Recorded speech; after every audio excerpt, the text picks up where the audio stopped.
ओम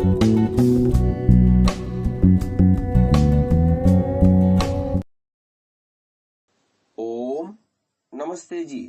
81वीं श्रव्य कणिका वैदिक संपत्ति। इस पुस्तक के लेखक पंडित रघुनंदन लाल जी शर्मा हैं। पुस्तक संपादित की है स्वामी जगदीश्वरानंद जी द्वारा। पुस्तक प्रकाशित है आध्यात्मिक शोध संस्थान नई दिल्ली द्वारा। मनुष्य की उत्पत्ति को लेकर विवेचन चल रहा है, जिसमें हम गत श्रव्य कणिका में गर्भ स्थापन के समय वीर्य कणों के परस्पर मिल जाने से गर्भस्थ विकृति उत्पन्न हो जाती है, इस बात को लेकर के विकासवाद की मान्यताओं का खंडन लेखक महोदय कर रहे थे।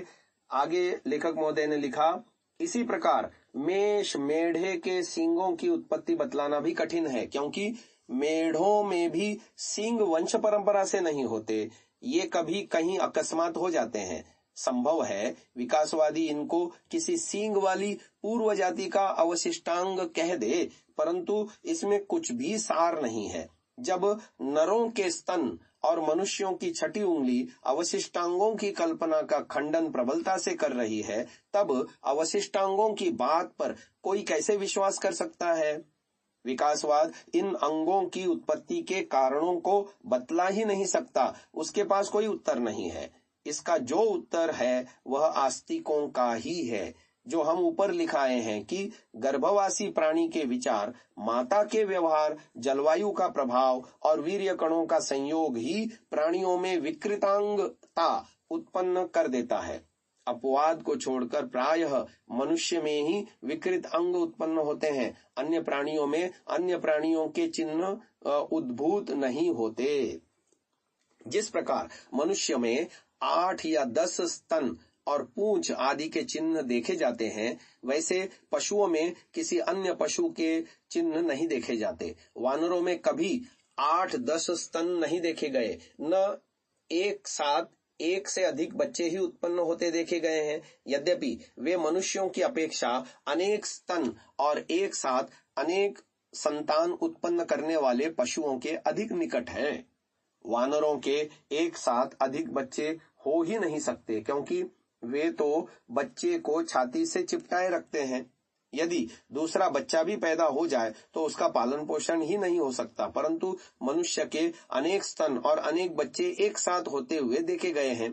ऐसी दशा में न तो वानर ही अन्य पशुओं का विकास सिद्ध होता है और न मनुष्य ही वानरों से विकसित हुआ कहा जा सकता है, और न यही कहा जा सकता है कि मनुष्यों के कारण अनेक स्तन पूर्व जातियों के अवशिष्टांग हैं। मनुष्यों में इस प्रकार के अंगों की उत्पत्ति का कारण उसकी मानसिक शक्ति की विशेष उन्नति ही है।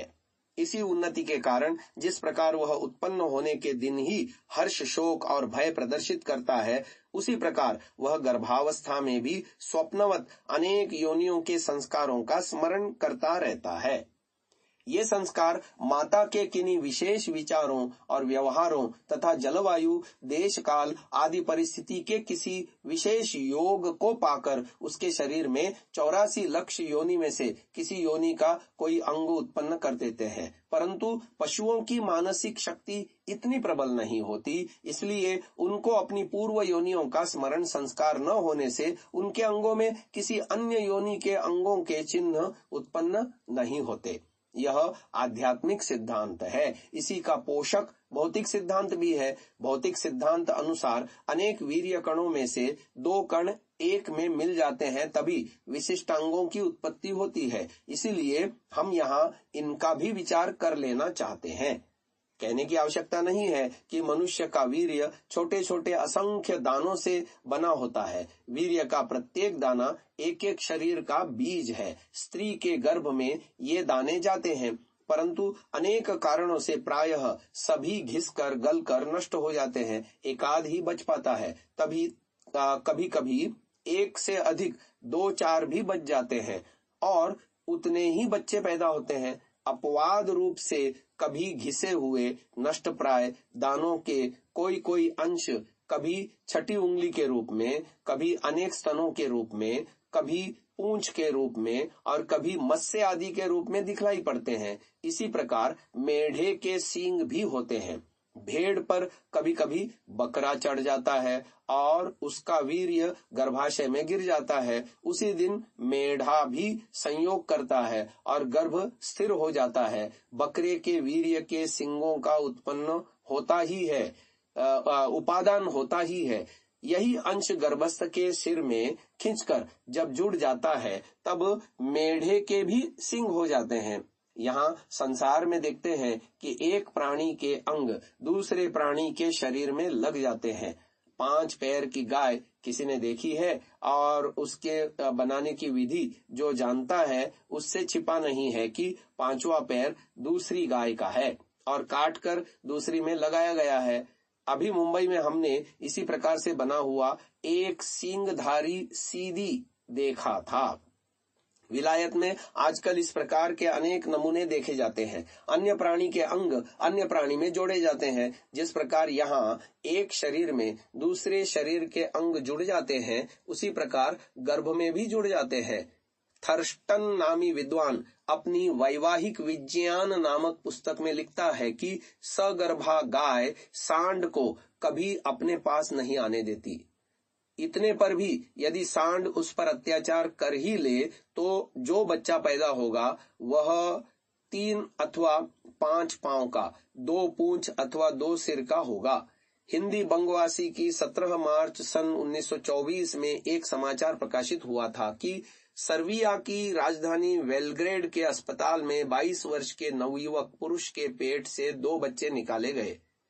इस घटना के कारणों पर विचार करते हुए वैज्ञानिकों ने अनुमान किया है कि जिस समय यह युवक अपनी मां के पेट में था उस समय पेट में 2 बच्चे और थे। किसी प्रकार वे दोनों इसके पेट में समा गए।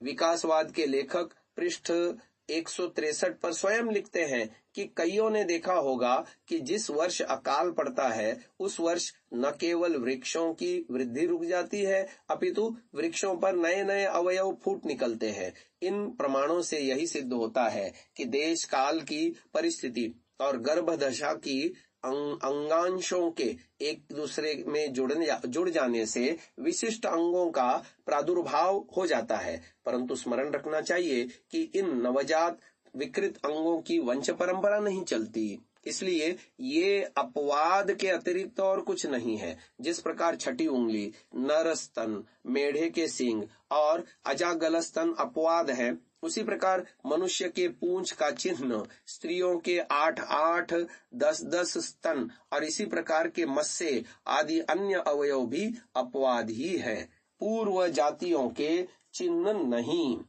अतएव विकासवाद का यह अंतिम प्रबल और भरोसे का कल्पनामय प्रमाण शैल भी गिर गया। अब उसके पास एक भी प्रमाण शेष नहीं है। विकासवाद का यह मनुष्योत्पत्ति प्रकरण यदि विचार से देखा जाए तो वह 3 बातों से संबंध रखता है। पहली, मनुष्य कपिवंश की उपजाति का है। दूसरी, इसके और मनुष्य के मस्तिष्क में केवल परिमाण का अंतर है। और तीसरी, मनुष्य में अब तक पूर्व जातियों के विशिष्ट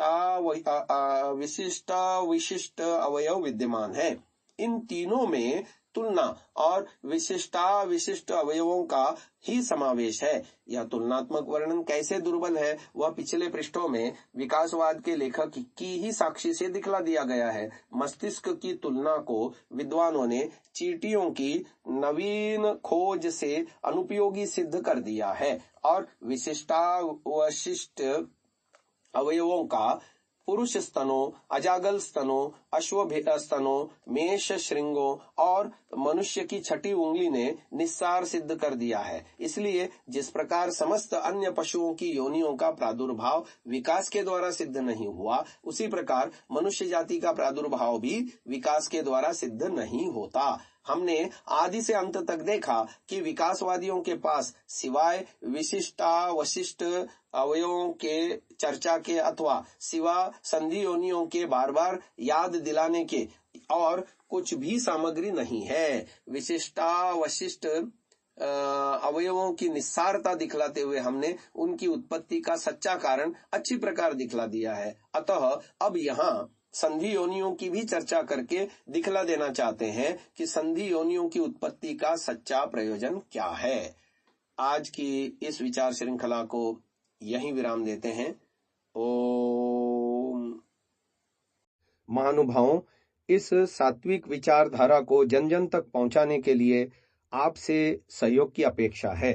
पहली बार यदि आप इस चैनल पर आए हैं तो हम आपसे निवेदन करते हैं कि इसे सब्सक्राइब अवश्य करें और बेल आइकन को दबाएं, जिससे प्रत्येक वीडियो आपको निश्चिततः मिले। हमने प्रायः देखा है अनेकों महानुभाव वीडियो तो देखते हैं परंतु चैनल को सब्सक्राइब नहीं किया हुआ है, तो हमारा उनसे भी निवेदन है कि इसको अवश्य सब्सक्राइब करें और ये वीडियो अन्य जनों तक भी साझा करें, शेयर करें। अपने बहुमूल्य विचारों से हमें कमेंट द्वारा अवश्य अवगत कराएं। प्रत्येक कमेंट को हम अवश्य ही पढ़ते हैं। ओम।